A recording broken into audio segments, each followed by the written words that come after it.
आज हम लोग पढ़ेंगे रासायनिक अभिक्रिया एवं समीकरण। ठीक है, सबसे पहले हम लोग समझते हैं रासायनिक अभिक्रिया क्या है। ठीक है, रासायनिक अभिक्रिया क्या है समझते हैं कि विभिन्न परिस्थिति में, माने किसी भी परिस्थिति में, ठीक है, जब दो या दो से अधिक पदार्थ आपस में मिलकर एक नए पदार्थ का निर्माण करता है जिसका गुण पहले पदार्थ के गुण से भिन्न होता है, तो उसे हम लोग कहते हैं रासायनिक अभिक्रिया। इसको समझिए, जैसे हम लोग कहते हैं कि दो पदार्थ लेते हैं, एक पदार्थ ए मान लीजिए, दूसरा पदार्थ बी मान लेते हैं। ठीक है, ये दोनों पदार्थ मिलकर एक नया पदार्थ बना दिया सी।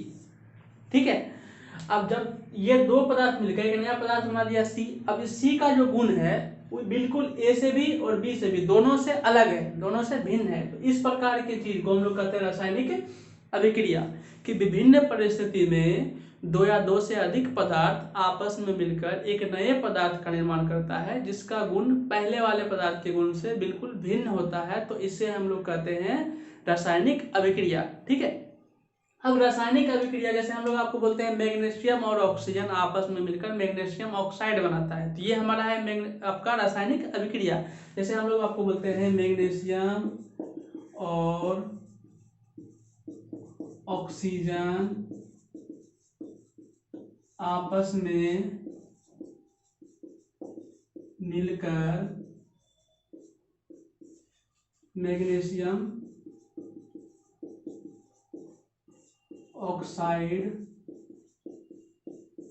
बनाता है, तो ये हम जो लिखे हैं ये हम लिखे हैं रासायनिक अभिक्रिया। ठीक है, इसको समझ लेते हैं। देखिए समझिए, मैग्नीशियम और ऑक्सीजन ये दो पदार्थ था, ये आपस में मिलकर दोनों मिल गया, एक नया पदार्थ बनाया। नया पदार्थ क्या बनाया? Magnesium oxide. और इस मैग्नीशियम ऑक्साइड का जो गुण है वो ना मैग्नीशियम से मिलेगा ना ही ऑक्सीजन से मिलेगा, तो इसी को हम लोग कहते हैं रासायनिक अभिक्रिया। ठीक है, अब रासायनिक अभिक्रिया इतना बार लिखना है तो इतना बार लिखना पड़ता है, तो वैज्ञानिकों ने क्या किया कि रासायनिक अभिक्रिया को उसको पूरा नहीं लिख के उसको संक्षिप्त रूप में लिख दिया। रासायनिक अभिक्रिया को ही पूरा लैंग्वेज में नहीं लिख के उसको संक्षिप्त रूप में लिख दिया, तो उसी संक्षिप्त रूप को ही हम लोग कहते हैं रासायनिक समीकरण। माने रासायनिक अभिक्रिया के छोटे रूप को हम लोग कहते हैं रासायनिक समीकरण। जैसे हम यहाँ पे लिखा हुआ मैग्नीशियम, तो मैग्नीशियम का होता है Mg और प्लस ऑक्सीजन का क्या होता है O2, ये दोनों मिलकर बना दिया मैग्नीशियम ऑक्साइड MgO। तो ये पूरा लैंग्वेज में था, तो ये पूरा लैंग्वेज में था, तो ये था रासायनिक अभिक्रिया। क्या था? रासायनिक अभिक्रिया। ठीक है, और इसी को हम छोटा रूप में लिख दिए, तो ये हमारा कहलाया रासायनिक समीकरण। रासायनिक समीकरण। ठीक है, इसको समझिए बढ़िया से। लैंग्वेज में था तो रासायनिक अभिक्रिया, जब दो या दो से अधिक पदार्थ आपस में मिलकर नए पदार्थ का निर्माण करता है और नया पदार्थ का गुण पहले वाले पदार्थ के गुण से अलग होता है, तो उसको हम लोग कहते हैं रासायनिक अभिक्रिया। और रासायनिक अभिक्रिया को रासायनिक संकेत, अब यहाँ पे ध्यान दीजिएगा, रासायनिक अभिक्रिया को रासायनिक संकेत एवं सूत्र की सहायता से, दो चीज आया आप लोग, रासायनिक संकेत एवं रासायनिक सूत्र। ठीक है, तो रासायनिक अभिक्रिया को समीकरण के रूप में किसकी सहायता से लिखते हैं? तो रासायनिक संकेत एवं सूत्र की सहायता से। तो रासायनिक संकेत एवं सूत्र की सहायता से रासायनिक अभिक्रिया को संक्षिप्त रूप में लिखना, छोटे रूप में लिखना ही रासायनिक समीकरण कहलाता है। ठीक है, तो रासायनिक अभिक्रिया समझ में आ गया कि दो या दो से अधिक पदार्थ मिलकर एक नए पदार्थ का निर्माण करता है और नया पदार्थ का गुण पहले वाले पदार्थ के गुण से अलग होता है, जिसका रासायनिक अभिक्रिया। और रासायनिक अभिक्रिया को रासायनिक संकेत एवं सूत्र की सहायता से छोटे रूप में लिखना ही कौन सी कहलाता है? रासायनिक समीकरण। तो रासायनिक अभिक्रिया और रासायनिक समीकरण में कोई दिक्कत नहीं। आगे हम लोग बढ़ते हैं, रासायनिक संकेत क्या है? रासायनिक संकेत और रासायनिक सूत्र दोनों समझते हैं। ठीक है, रासायनिक संकेत क्या है? किसी तत्व के पूरा नाम को प्रदर्शित करने के बजाय उसका संक्षिप्त रूप लिख देते हैं, मतलब छोटा रूप लिख देते हैं, तो उसी को हम लोग कहते हैं रासायनिक संकेत। फिर से समझिए, किसी तत्व के, ठीक है, हम जो बोले इस पर ध्यान दीजिए, किसी तत्व के पूरा नाम लिखने की जगह पर हम उसका छोटा सा नाम लिख देते हैं, तो उसी को हम लोग कहते हैं रासायनिक संकेत। जैसे देखिए मैग्नीशियम आपका एक तत्व है, ठीक है, और इस मैग्नीशियम का पूरा नाम यहाँ पे देखिए पूरा नाम लिखा हुआ है, लेकिन यहाँ पे देखिए पूरा नाम नहीं लिखा हुआ है, यहाँ पे सिर्फ क्या लिखा हुआ है? Mg। तो पूरा नाम नहीं लिख के उसका छोटा सा नाम लिख देते हैं, छोटा रूप लिख देते हैं, उसी को कहते हैं संकेत। तो Mg हमारा क्या हो गया? संकेत। जैसे अभी हम आपको बोलते हैं Na का मतलब क्या होता है? आप बोलोगे सोडियम है, तो सोडियम क्या? सोडियम का पूरा नाम तो यहाँ पे लिखे नहीं है, हमने क्या लिखे? Na। तो Na लिखने से आप समझ जाते हो कि ये सोडियम है, तो सोडियम का पूरा नाम नहीं लिख के उसके यहाँ पे एक छोटा सा रूप लिख देते हैं, तो वही हमारा कहलाता है संकेत। तो रासायनिक संकेत समझ में आ गया होगा। आगे हम लोग का आता है रासायनिक सूत्र। रासायनिक सूत्र समझिएगा कि किसी भी तत्व या यौगिक के अणु को प्रदर्शित करने के लिए उसके छोटे रूप को लिखना ही हम लोग क्या कहते हैं, उसे रासायनिक सूत्र कहते हैं। जैसे हम आपको बोलते हैं CO2 आप क्या लिखोगे, कार्बन डाइऑक्साइड को क्या लिखोगे, CO2। तो CO2 क्या है, संकेत है या सूत्र है? तो CO2 एक सूत्र है। CO2 क्या है, सूत्र है। संकेत, इसके संकेत में आपको बता चुके हैं, संकेत केवल और केवल तत्व का होता है। संकेत किसका होता है, केवल और केवल तत्व का। यौगिक का संकेत नहीं होता है, यौगिक का सूत्र होता है, क्योंकि यौगिक में अणु प्रदर्शित होता है। जैसे CO2 कितना अणु है, तो CO2 पूरा कितना अणु है, एक अणु है, ठीक है। जैसे आप बोलते हैं O माने ऑक्सीजन एक तत्व है। तत्व का क्या होता है, ये संकेत है या सूत्र है? आप बोलोगे संकेत है, क्योंकि ये ऑक्सीजन एक तत्व है और तत्व का संकेत होता है, ना कि सूत्र होता है। दूसरा अगर हम आपको बोलते हैं O3 क्या है, O3 ऑक्सीजन का कितना अणु है, 3 अणु है। अब आपको क्या बोलेंगे, ऑक्सीजन के अणु को प्रदर्शित करना है, किसी तत्व या यौगिक के अणु को प्रदर्शित करना होता है, तो इसका प्रयोग करते हैं रासायनिक सूत्र का। यहाँ पे ये O3 अब लिखे हैं, तो ये पूरा क्या है, संकेत है या सूत्र है? आप बोलोगे ये सूत्र है। तो किसी तत्व का नाम को प्रदर्शित करना है तो वो हमारा संकेत हो जाता है। लेकिन किसी तत्व या यौगिक की चर्चा ऐसे आ जाएगा, उसके अणु को प्रदर्शित करने की बात आएगा तो वो रासायनिक हमारा सूत्र होता है। जैसे हम बोलते हैं H2SO4 हाइड्रोजन सल्फेट बोल दो या इसको सल्फ्यूरिक अम्ल बोल दो, ठीक है। तो H2SO4 आपका क्या है, संकेत है या सूत्र है? आप देख लो H2SO4 में कोई मतलब तत्व है? तत्व की संख्या 118 है। 118 तत्व में ऐसा कोई तत्व है जिसका जो कि H2SO4 होता है? तो आप बोलोगे ऐसा कुछ नहीं होता है। तो H2SO4 नाम का कोई तत्व नहीं है। तो अगर कोई तत्व नहीं है, यौगिक है, यौगिक का हम लोग यौगिक का क्या दर्शाते हैं, रासायनिक सूत्र। तो केवल तत्व का ही संकेत होता है, तत्व के अलावा कोई भी चीज आ गया तो हम लोग उसका रासायनिक सूत्र लिखते हैं। तब यहाँ पे देखिए O2 है, तो O2 हमारा क्या है, रासायनिक संकेत या रासायनिक सूत्र? तो आप बोलोगे रासायनिक सूत्र। MgO है, ये पूरा क्या है आपका, रासायनिक संकेत या रासायनिक सूत्र? तो आप बोलोगे रासायनिक सूत्र। तो हम लोग इस रासायनिक, ये पूरा देखिए लैंग्वेज में था रासायनिक अभिक्रिया, छोटा रूप में लिख दिया रासायनिक समीकरण। तो अभिक्रिया को रासायनिक समीकरण के रूप में किसकी सहायता से लिखे हैं? तो संकेत की सहायता से लिखे हैं और सूत्र की सहायता से लिखे हैं। तो रासायनिक अभिक्रिया को रासायनिक संकेत एवं रासायनिक सूत्र की सहायता से संक्षिप्त रूप में लिखना ही रासायनिक समीकरण कहलाता है। रासायनिक संकेत क्या है, किसी तत्व के संक्षिप्त रूप नाम जगह पर किसी तत्व के पूरा नाम के जगह पर एक संक्षिप्त नाम लिखना ही या छोटा रूप लिखना ही हमारा लोग का रासायनिक संकेत कहलाता है। रासायनिक सूत्र क्या होता है कि किसी तत्व या यौगिक के अणु को प्रदर्शित करने के लिए जिसका प्रयोग हम लोग करते हैं वो हमारा रासायनिक सूत्र होता है। तभी आप लोग को रासायनिक अभिक्रिया समझ में आ गया होगा, रासायनिक समीकरण समझ में आ गया होगा, रासायनिक संकेत समझ में आ गया होगा, रासायनिक सूत्र समझ में आ गया होगा, ठीक है। अभी आगे समझिएगा थोड़ा सा, जैसे हम आगे बढ़ते हैं। जैसे हम आपको लिख दिए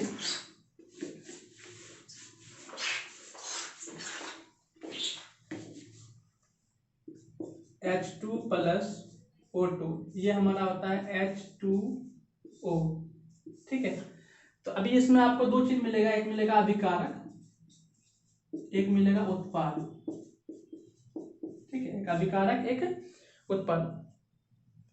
अभिकारक क्या होता है, उत्पाद क्या होता है, उसको समझिएगा।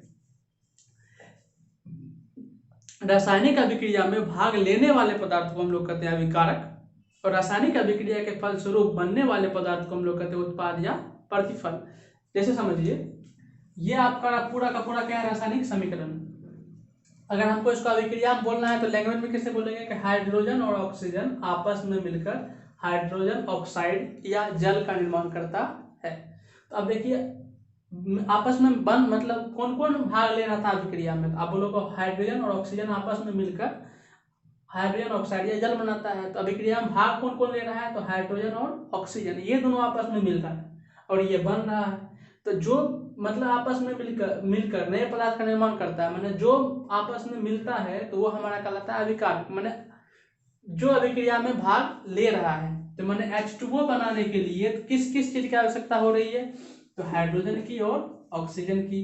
तो ये हाइड्रोजन और ऑक्सीजन दोनों हमारा कहलाएगा अभिकारक, ठीक है, क्योंकि ये अभिक्रिया में भाग ले रहा है। हाइड्रोजन और ऑक्सीजन जब अभिक्रिया में भाग ले रहा था तो दोनों मिलकर बनाया क्या था, बोलोगे H2O बनाया। H2O हमारा कौन चीज है, उत्पाद या प्रतिफल, इसी को बोलते हैं उत्पाद या प्रतिफल भी इसी को बोलते हैं। तो सिंपल भाषा में समझिए कि अभिक्रिया में भाग लेने वाले पदार्थ को अभिकारक और अभिक्रिया के फलस्वरूप बनने वाले पदार्थ को प्रतिफल कहते हैं। जैसे हम आपको बोलते हैं Mg प्लस H2SO4, तो ये आपका बन जाएगा MgSO4 प्लस H2। अब देखिए अभिक्रिया में भाग लिया कौन, मैग्नीशियम और H2SO4, ये दोनों हमारा कहलाएगा अभिकारक और अभिक्रिया के फलस्वरूप बना क्या, MgSO4 प्लस H2, ये कहलाएगा हमारा उत्पाद। तो समझ में आ गया होगा कि अभिक्रिया में भाग लेने वाले पदार्थ को अभिकारक और अभिक्रिया के फलस्वरूप बनने वाले पदार्थ को उत्पाद या प्रतिफल कहते हैं। अभी आपको समझ में आ गया क्या क्या चीज आ गया समझ में, अभिकारक समझ में आ गया, उत्पाद या प्रतिफल समझ में आ गया, रासायनिक संकेत समझ में आ गया, रासायनिक सूत्र समझ में आ गया, रासायनिक अभिक्रिया समझ में आ गया, रासायनिक समीकरण समझ में आ गया। अब आगे हम लोग रासायनिक समीकरण लिखने की विधि क्या है। जैसे रासायनिक अभिक्रिया लैंग्वेज में था तो उसको कुछ न किसी विधि से हम लोग उसके छोटे रूप में लिखे हैं, तो उसका विधि क्या है उसी विधि को हम लोग पढ़ेंगे। ठीक है, रासायनिक समीकरण लिखने की विधि क्या है। पहला विधि क्या है कि अभिकारक को बाएं एवं उत्पाद को दाएं लिखना है। जैसे हम आपको बोलते हैं हाइड्रोजन और ऑक्सीजन आपस में मिलकर जल बनाता है, तो इसमें अभिकारक कौन हो गया, हाइड्रोजन और ऑक्सीजन, इसको लिखना है बाएं। तो हाइड्रोजन और ऑक्सीजन को बाएं लिखना है। जो बन रहा है उसको बोलते हैं प्रतिफल। बन क्या रहा है कि हाइड्रोजन ऑक्सीजन को मिलाते हैं तो जल बनता है, तो जल हमारा क्या है, प्रतिफल या उत्पाद।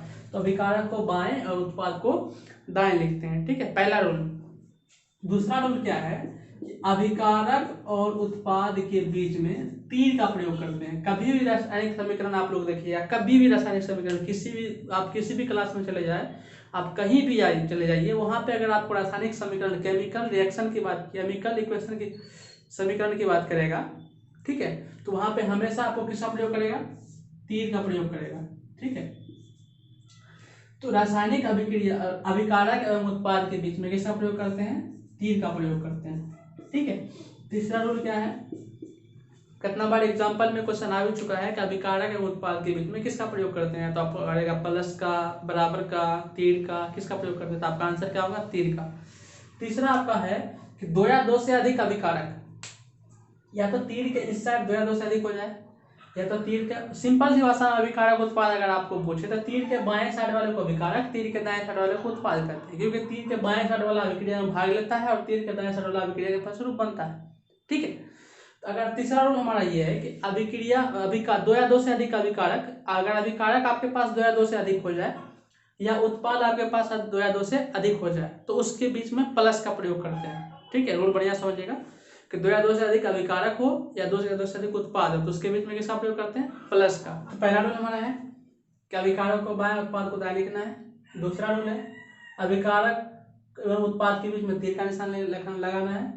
तीसरा रूल है दो या दो से अधिक अभिकारक हो या दो से अधिक उत्पाद हो उसके बीच में किसका प्रयोग करना है, प्लस का प्रयोग करना है। ठीक है, चौथा रूल ये है कि यदि अभिकारक एवं उत्पाद के बीच अणुओं की संख्या समान हो, यदि अभिकारक एवं उत्पाद के बीच अणुओं की संख्या समान हो तो उसे कहते हैं संतुलित रासायनिक समीकरण।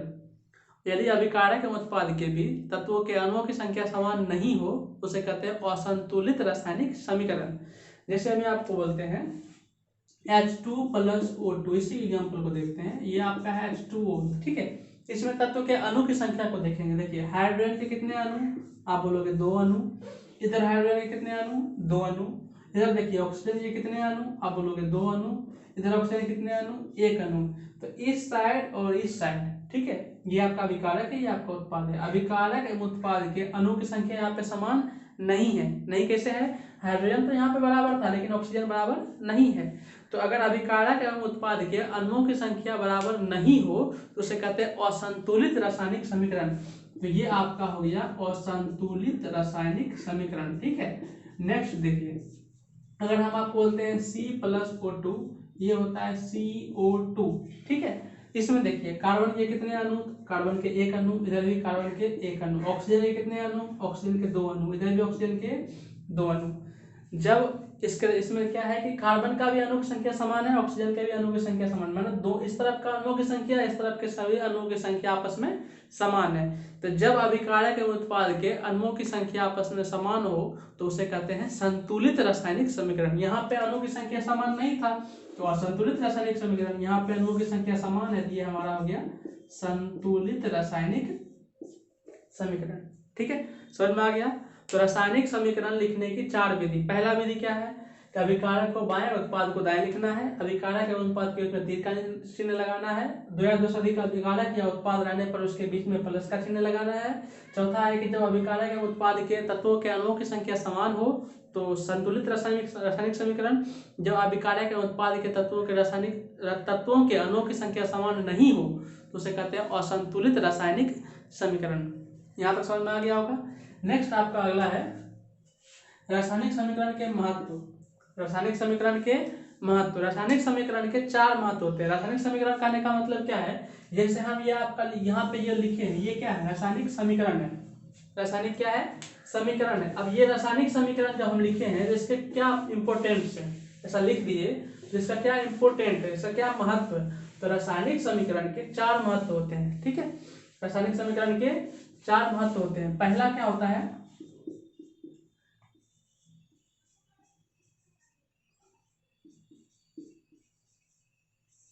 आयतनिक महत्व, सॉरी पहला होता है आणविक महत्व। पहला होता है आणविक महत्व, दूसरा होता है गुणात्मक महत्व, मैंने इसके गुण का पता चलता है, सभी को डिस्कस करेंगे हम लोग। तीसरा होता है भारात्मक महत्व, चौथा होता है आयतनिक महत्व, आयतनिक महत्व। तो रासायनिक समीकरण लिख देने से ये 4 प्रकार का महत्व हम लोग को समझ में आता है। कैसे आता है समझिए, जैसे हम लोग ये रासायनिक समीकरण लिखे हैं, ठीक है, रासायनिक समीकरण तब तक सही नहीं बनाया था जब तक वो संतुलित नहीं हो। अगर संतुलित नहीं होता है तो उसे कहते हैं असंतुलित रासायनिक समीकरण। ठीक है, तो रासायनिक समीकरण को संतुलित, सबसे पहले हम लोग को संतुलित करना इंपॉर्टेंट पड़ता है। ठीक है, जैसे हम लोग यहाँ देखिए संतुलित कैसे करेंगे, रासायनिक समीकरण को संतुलित करने के लिए तो आप लोग पता होगा, ये हाइड्रोजन 2 है, हाइड्रोजन 2 है, देखिए ऑक्सीजन 1 है, इधर ऑक्सीजन कितना है, सॉरी ऑक्सीजन 2 है, इधर ऑक्सीजन 1 है, तो ऑक्सीजन को सबसे पहले 2 पुराएंगे। जैसे ऑक्सीजन यहाँ पे 2 आ गया तो हाइड्रोजन यहाँ पे 4 हो गया, हाइड्रोजन को सबसे पहले यहाँ पे कितना डालेंगे 2, तो 4 हो गया।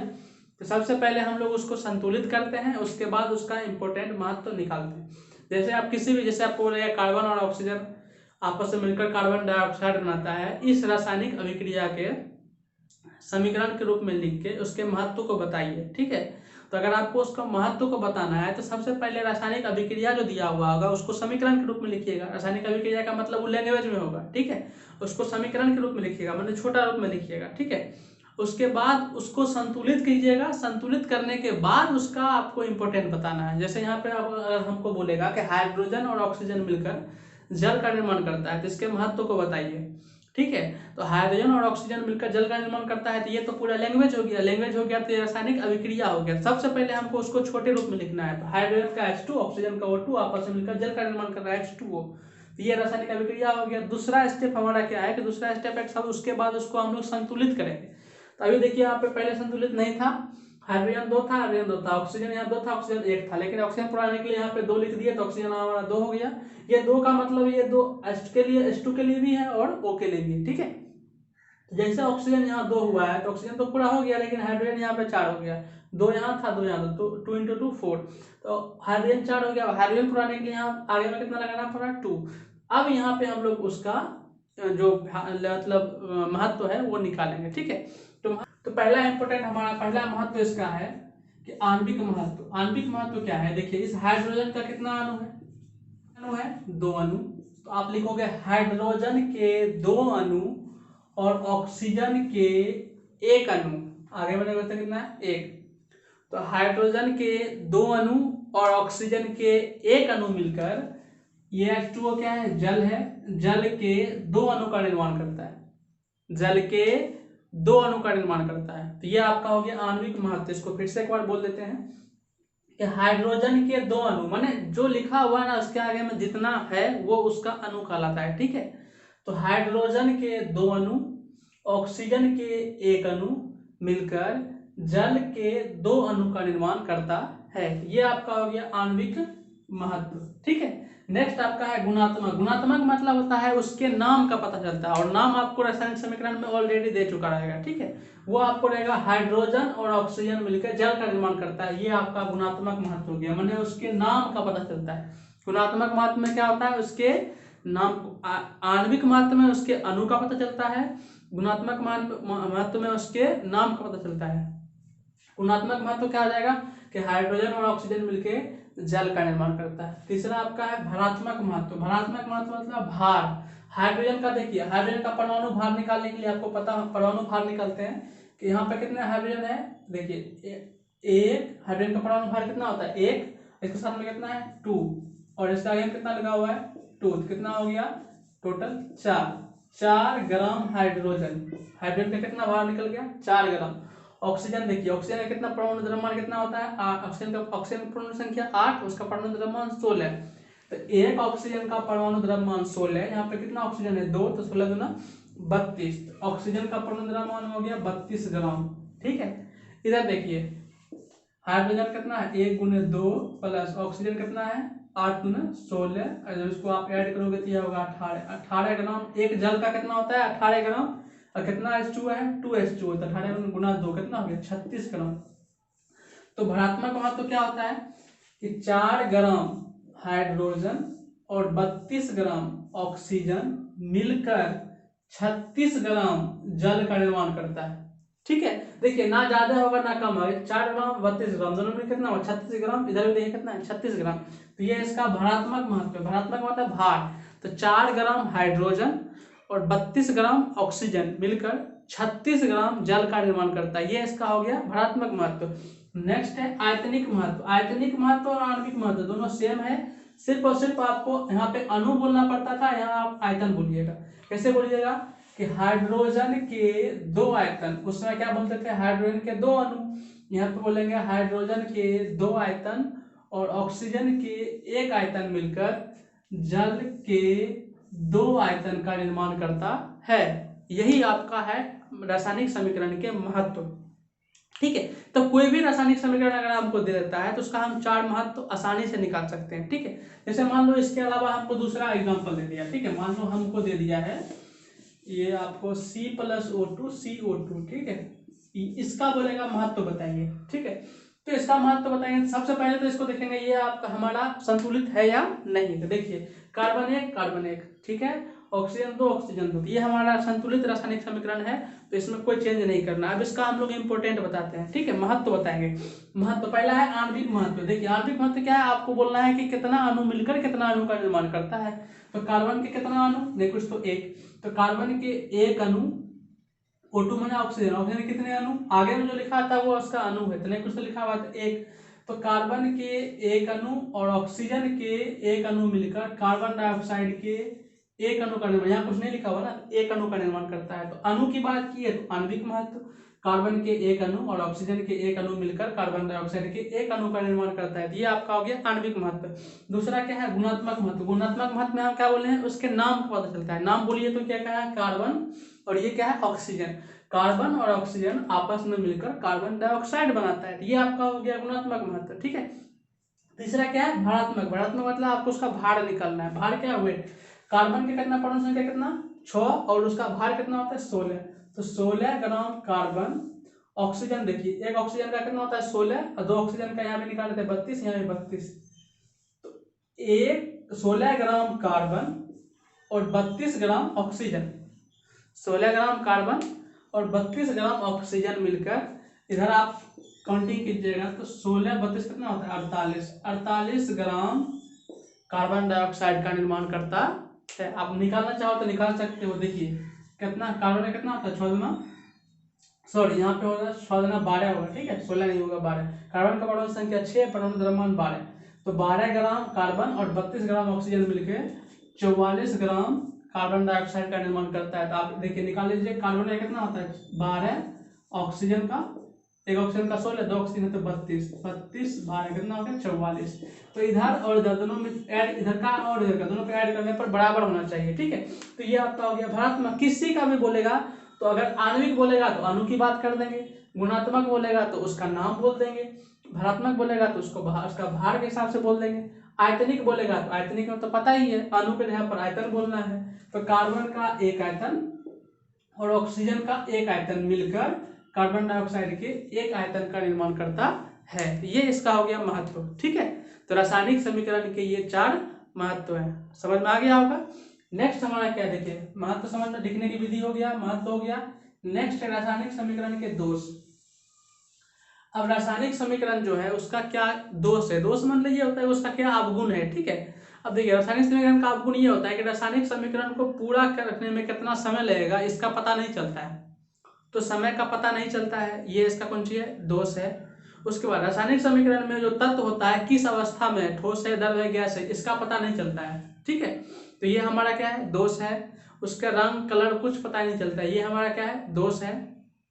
और रासायनिक अभिक्रिया में उत्कर्मण्य है या नहीं है इसका पता नहीं चलता है, तो ये भी हमारा क्या है, दोष है। उत्कर्मण्य क्या होता है कि एक अभिकारक से हम जो, उत्कर्मण्य का मतलब जैसे अभिक्रिया के फलस्वरूप जो बना दिए उससे हम पहले वाला चीज बना सकते हैं कि नहीं बना सकते हैं, तो इसको बोलते हैं उत्कर्मण्य। जैसे हम लोग बोलते हैं C+O2 CO2। ठीक है, अब CO2 से हम C+O2 बना सकते हैं कि नहीं, अगर बना दिए तो उत्कर्मण्य है, नहीं बना पाए तो उत्कर्मण्य नहीं है। लेकिन रासायनिक अभिक्रिया में ऐसा कहीं नहीं, कुछ समझ में नहीं आएगा आपको ये उत्कर्मण्य है या नहीं है। तो रासायनिक समीकरण का पहला दोष है तो उसको, उसमें समय का पता नहीं चलता है। दूसरा दोष है कि उसके अवस्था का पता नहीं चलता है। तीसरा दोष है कि उसका उत्कर्मण्य, रासायनिक अभिक्रिया जो है उत्कर्मण्य है या नहीं इसका पता नहीं चलता है। चौथा दोष है रासायनिक अभिक्रिया में उसके ऊपर क्या प्रभाव डालेगा, कौन सा तत्व, इसका कौन सा पदार्थ उसमें रासायनिक अभिक्रिया में कौन सा पदार्थ कौन सा इफेक्ट डालेगा, प्रभाव डालेगा, इसका भी पता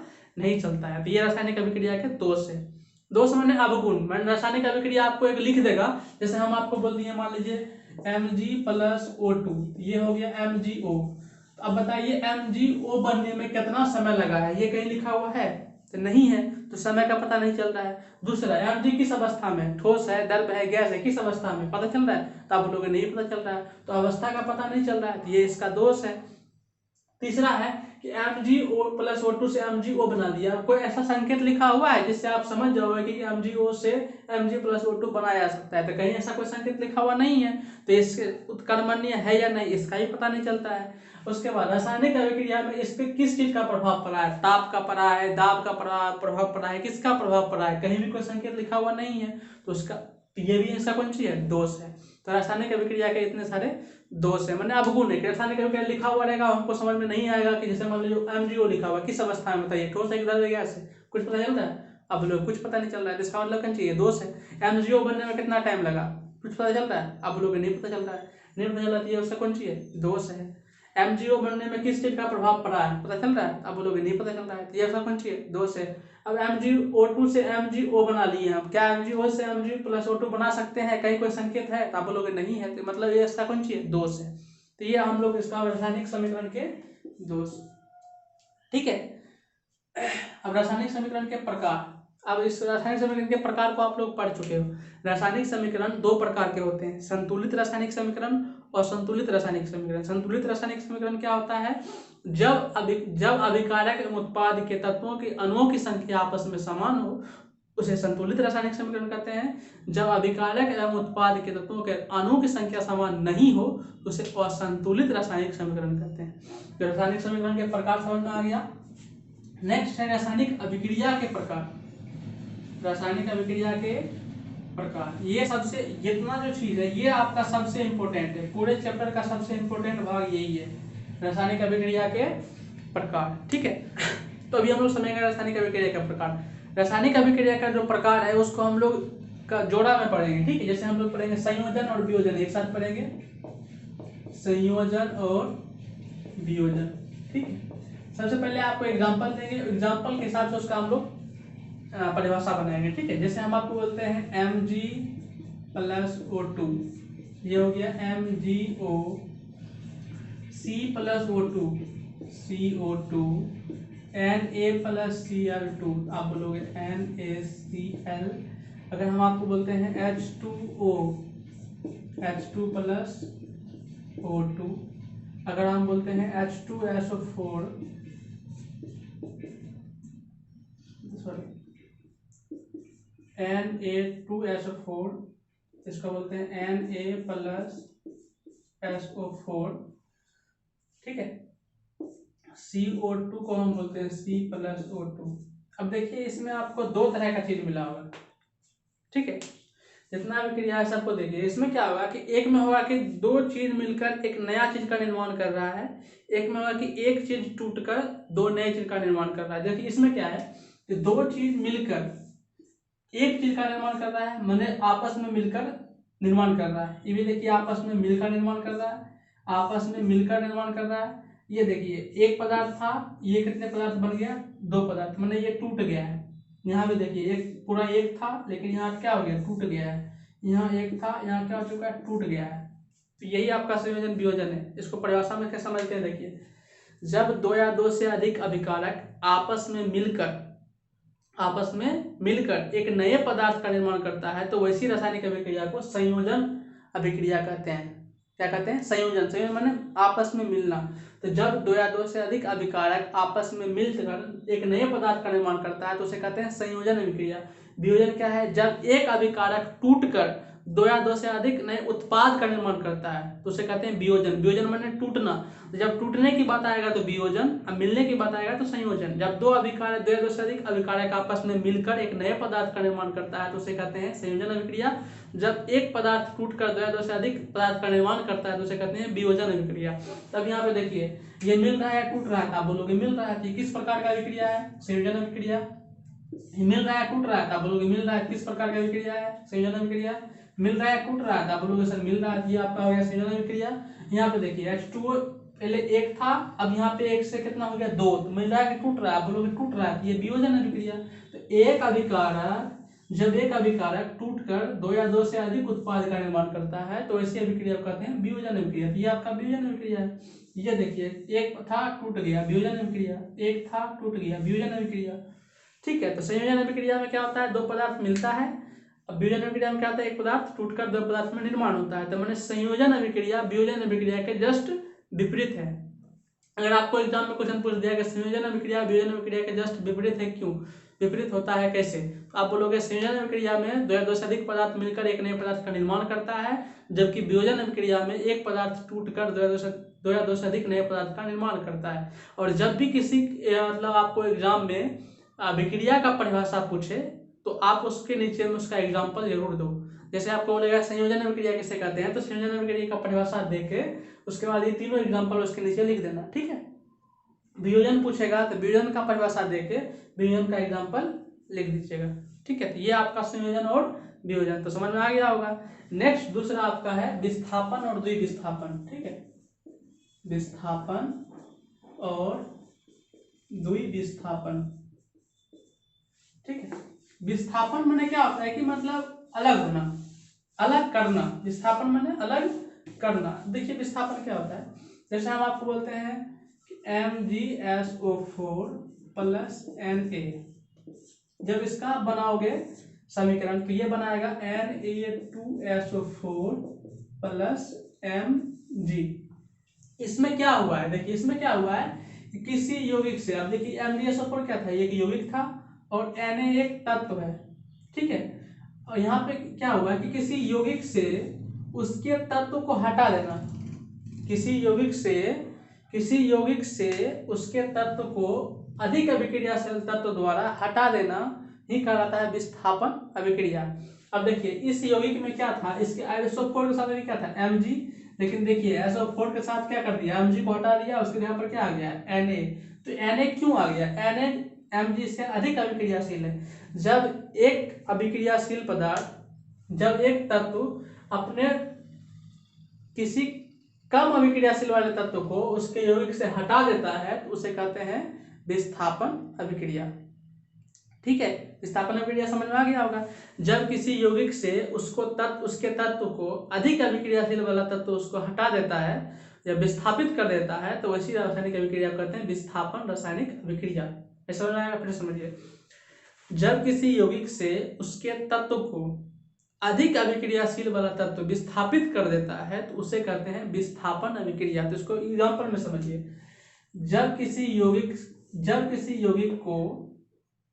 यौगिक के तत्व को, इस यौगिक का तत्व क्या है Mg, ठीक है।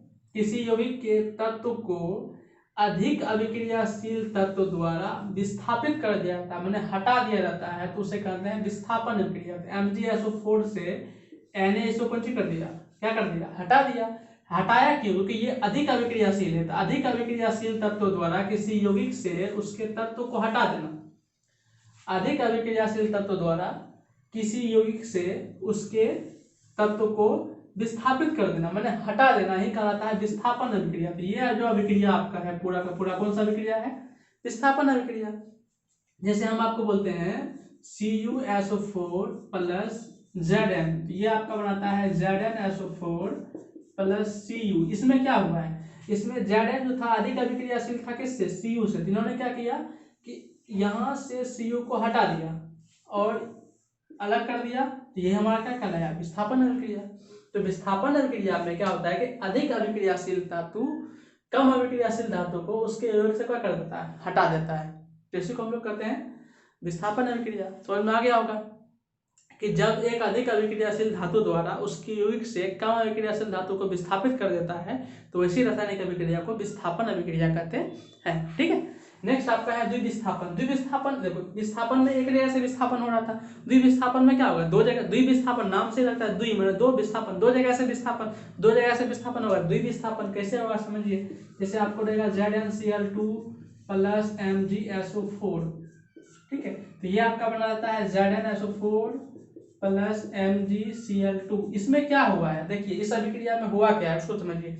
इस अभिक्रिया में हुआ है कि इस Cl के साथ था Zn, SO4 के साथ था Mg, लेकिन हुआ क्या है इस Cl के साथ आ गया है अब क्या Mg और SO4 के साथ आ गया है Zn, मैंने अपने समूह के तत्वों की अदला बदली कर लेता है, अपने समूह के तत्वों की अदला बदली करता है। जब दो अभिकारक अपने समूह के तत्वों की अदला बदली कर लेता है तो वैसी रासायनिक अभिक्रिया को द्विविस्थापन अभिक्रिया कहते हैं। द्विविस्थापन मतलब दो जगह से विस्थापन।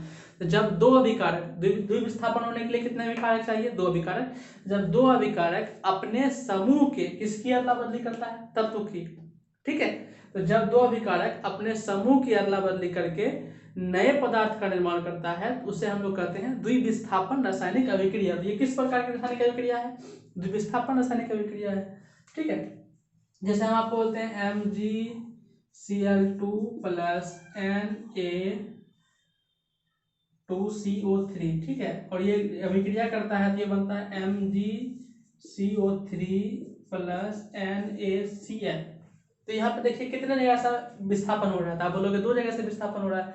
जब दो जगह से विस्थापन होता है तो द्विविस्थापन, जब एक जगह से विस्थापन होता है तो सिर्फ और सिर्फ विस्थापन अभिक्रिया, ठीक है। इसको थोड़ा सा एग्जांपल के तौर पर फिल्मी के स्टाइल में हम लोग समझते हैं, ठीक है। मान लो ये SO4 जो है, मैंने यौगिक में क्या होता है धनमूलक और ऋणमूलक, आप लोग पढ़े होंगे धनमूलक और ऋणमूलक। जैसे हम बोलते हैं MgSO4, MgSO4 में धनमूलक कौन क्या है? आप बोलोगे धनमूलक Mg है, ऋणमूलक क्या है? SO4 है। तो अभी और Na जो है हमारा है ये धनमूलक है। यहाँ पे कितने धनमूलक था? दो धनमूलक और ऋणमूलक एक, धनमूलक दो और ऋणमूलक एक। अगर दो हीरो हो और हीरोइन एक हो, ठीक है, अगर दो हीरो हो हीरोइन एक हो तो क्या होता है? आप सीधी सी बात है, जो ज्यादा पावरफुल है हीरोइन उसके साथ जाएगी। तो यहाँ पे क्या है, ज्यादा पावरफुल कौन है? सोडियम है, मैग्नीशियम। तो आप बोलोगे ज्यादा पावरफुल सोडियम है, तो हीरोइन किसके साथ जाएगी? सोडियम के साथ। तो हीरोइन चला गया सोडियम के साथ, ये हो गया Na2SO4, और जो कमजोर था वो बच गया। तो पहले हीरोइन था इस हीरो के साथ, लेकिन जैसे इससे ज्यादा पावरफुल हीरो आया तो हीरोइन तो बेवफा होती है, ये आपका क्या है इस हीरो को, इस कमजोर हीरो को छोड़ के और अच्छे वाले हीरो के साथ चला गया। तो ये हमारा क्या रहता है? विस्थापन अभिक्रिया। कौन सा अभिक्रिया कहलाता है? विस्थापन अभिक्रिया, ठीक है। और ये समझ में आएगा विस्थापन अभिक्रिया। पहले जो हीरोइन था वो कम पावरफुल हीरो के साथ था, जैसे ज्यादा पावरफुल हीरो आया बस हीरोइन ने ऐसा कर दिया, धोखा दे दिया, इसके ज्यादा पावरफुल हीरो के साथ चला गया। तो एक जगह से धोखा दिया तो विस्थापन अभिक्रिया। यही अगर दो जगह से मतलब धोखा देगा तो हो जाएगा द्विविस्थापन। कैसे समझिएगा, जैसे आपका देखिए ZnCl2 प्लस MgSO4 है, ठीक है, ये बनाता है ZnSO4 प्लस MgCl2, ठीक है। अब देखिए हुआ क्या है, मान लो कि एक मंदिर में शादी करने के लिए दो कपल गए, ठीक है। तो 2 लड़का हो जाएगा और 2 लड़की हो जाएगी। और जैसे शादी करना मतलब लड़की घूंघट में थी, तो पंडित जी के मतलब मिस के कारण जो मतलब होना चाहिए जिसके साथ में, उसके साथ नहीं बैठ के उल्टा पुल्टा बैठ गई है। मैंने ये होना चाहिए इसके साथ, तो ये बैठ गई है इसके साथ, ठीक है। ये होना चाहिए इसके साथ, लेकिन बैठ गई किसी और के साथ, तो मैंने उल्टा पुल्टा बैठ गया। जैसे वो उन्होंने घूंघट उठाया तो देखा कि यार तो दुल्हन चेंज है, तो वो क्या करेगा, अपना अपना जो दुल्हन था उसके हिसाब से वो सेटलमेंट करेगा, चेंज करेगा। तो यही यहाँ पे क्या था, इस इधर जो अभिक्रिया होने से पहले क्या दुल्हन चेंज हो गया था, लेकिन जैसे देखा उन्होंने तो फिर क्या किया, दुल्हन को फिर चेंज कर दिया, मैंने सही कर दिया। तो यहाँ पे कितने जगह से दुल्हन उठ के गया है, 2 जगह से। अब 2 जगह से दुल्हन उठ के गया तो वही हमारा कौन हो जाएगा, द्विविस्थापन। यहाँ पे क्या था, जब 2 अभिकारक अपने समूह के तत्व की अदला बदली करता है तो उसे कहते हैं द्विविस्थापन। जब एक धातु, जब अधिक अभिक्रियाशील धातु कम अभिक्रियाशील धातु को उसके योग से हटा देता है तो उसको बोलते हैं विस्थापन अभिक्रिया। तो विस्थापन समझ में आ गया होगा, द्विविस्थापन समझ में आ गया होगा, संयोजन समझ में आ गया होगा, वियोजन समझ में आ गया होगा, ठीक है। अब नेक्स्ट हमारा 2 है आपका, नेक्स्ट 2 हमारा है ऊष्माक्षेपी और ऊष्माशोषी। ऊष्माक्षेपी और ऊष्माशोषी, ठीक है, इसको समझते हैं। ऊष्माक्षेपी और ऊष्माशोषी दोनों समझते हैं। देखिए, ऊष्मा के आधार पर रासायनिक अभिक्रिया 2 प्रकार के होते हैं, रासायनिक समीकरण 2 प्रकार के होते हैं, ठीक है। कुछ रासायनिक समीकरण ऐसे होते हैं जिसमें बाहर से ऊष्मा देने की आवश्यकता होती है, कुछ रासायनिक समीकरण ऐसे होते हैं जिसमें कि बाहर से ऊष्मा देने की आवश्यकता नहीं होता है, रासायनिक अभिक्रिया का फलस्वरूप वही ऊष्मा देता है, ठीक है। तो वैसी रासायनिक अभिक्रिया जिसमें बाहर से ऊष्मा देने की आवश्यकता हो जाए उसे ऊष्माशोषी रासायनिक अभिक्रिया कहते हैं। वैसी रासायनिक अभिक्रिया जिसके फलस्वरूप ऊष्मा निकलता हो उसे कहते हैं ऊष्माक्षेपी अभिक्रिया। फिर से समझिए, जिस रासायनिक अभिक्रिया में बाहर से ऊष्मा देने की आवश्यकता हो जाए उसे कहते हैं ऊष्माशोषी। जिस रासायनिक अभिक्रिया में ऊष्मा बाहर से देने की आवश्यकता नहीं हो और अभिक्रिया के फलस्वरूप ऊष्मा निकलता हो, मैंने बाहर से देने की आवश्यकता नहीं, वो ही निकलता हो, तो उसे कहते हैं ऊष्माक्षेपी अभिक्रिया, ठीक है। जैसे मीथेन गैस को आप जलाओगे तो ऊष्मा निकलेगा, क्या होगा, ऊष्मा निकलेगा। तो जब ऊष्मा निकलता है तो उसको कहते हैं ऊष्माक्षेपी। अब जैसे लकड़ी को जलाओगे तो लकड़ी को जलाने के लिए आपको कुछ देना पड़ेगा, ऊष्मा देना पड़ेगा, तो ऊष्मा देना पड़ेगा तो इसका मतलब उसे कहते हैं ऊष्माशोषी। तो जिस रासायनिक अभिक्रिया में ऊष्मा देने की आवश्यकता हो जाए उसे कहते हैं ऊष्माशोषी। जिस रासायनिक अभिक्रिया के फलस्वरूप ऊष्मा निकलता हो उसे कहते हैं ऊष्माक्षेपी, ठीक है। जैसे हम लोग का, जैसे मान लीजिए आपका सांस छोड़ लेते हो, सांस शोषण एक ऊष्माक्षेपी एक ऊष्माशोषी है, तो शोषण एक ऊष्माक्षेपी अभिक्रिया, क्योंकि शोषण का एक क्रिया होने के लिए आप लोग पढ़े होंगे बायोलॉजी में, जब हम लोग खाना खाते हैं तो वो कार्बोहाइड्रेट के रूप में खाते हैं, कार्बोहाइड्रेट फिर ग्लूकोज के रूप में होता है, ग्लूकोज हमारे रक्त में उपस्थित ऑक्सीजन से मिलकर कार्बन डाइऑक्साइड और जल और ऊष्मा का निर्माण करता है, कार्बन डाइऑक्साइड जल और ऊष्मा का निर्माण करता है। तो उसमें क्या है कि अभिक्रिया के फलस्वरूप ऊष्मा निकला तो हमारा क्या लगता है ऊष्माक्षेपी। लेकिन किसी किसी अभिक्रिया में हमको ऊष्मा देने की आवश्यकता हो जाता है तो उसे कहते हैं ऊष्माशोषी। तो वैसी रासायनिक अभिक्रिया जिसमें बाहर से ऊष्मा देने की आवश्यकता हो जाए तो उसे कहते हैं ऊष्माशोषी रासायनिक अभिक्रिया। वैसी रासायनिक अभिक्रिया जिसमें बाहर से ऊष्मा देने की आवश्यकता नहीं हो, अभिक्रिया के फलस्वरूप ऊष्मा निकलता हो, उसे कहते हैं ऊष्माक्षेपी रासायनिक अभिक्रिया। ऊष्माशोषी ऊष्माक्षेपी समझ में आ गया होगा। नेक्स्ट हमारा आपका है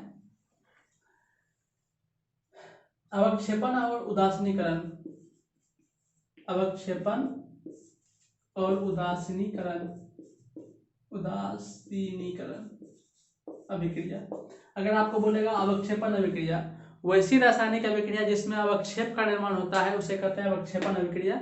अवक्षेप का मतलब अभिक्रिया का फलस्वरूप ऐसा पदार्थ बन जाए जो जल में घुलनशील हो ही नहीं, जल में घुलनशील नहीं हो, तो उसे कहते हैं अवक्षेप। और जिस भी रासायनिक अभिक्रिया का फलस्वरूप ऐसा पदार्थ बन जाता है जो जल में घुलता नहीं है तो उस अभिक्रिया को हम लोग कहते हैं अवक्षेपण अभिक्रिया। तो फिर समझिए, वैसी रासायनिक अभिक्रिया जिसके फलस्वरूप अवक्षेप का निर्माण होता है तो उसे कहते हैं अवक्षेपण अभिक्रिया, ठीक है।